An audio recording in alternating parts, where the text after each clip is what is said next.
In today's video, I'm going to teach you how to use Docusign Dropdown fields in 2026, 5 minutes. We'll move from a blank slate to a sent envelope with a clean, professional dropdown that guides your signer to the right choice. Start by logging into your Docusign account. Once you're in, you'll land on the home screen.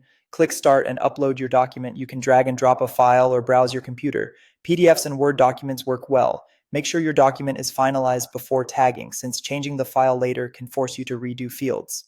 After the file uploads, add your recipients, enter the people who need to sign or fill in fields, and set the signing order if one person needs to act before another. A clear email subject and message help recipients understand what they're being asked to do. When you're ready, click Next to move into the tagging area. On the left panel, locate the drop-down field and drag it onto your document. Place it where the signer should make a choice, ideally next to a clear label such as department or plan type.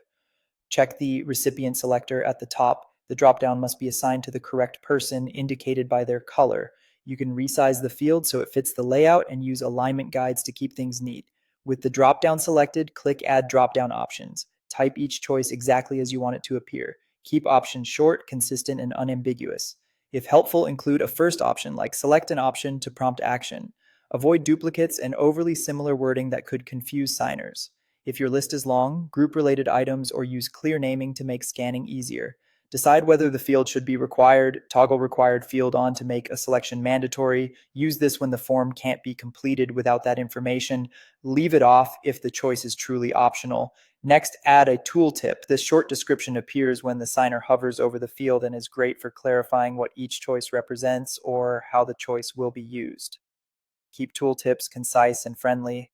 Once everything looks good, click Save, then send the document.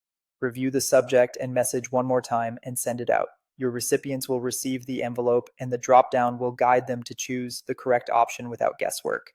That's all it takes to add a polished, reliable dropdown field in Docusign.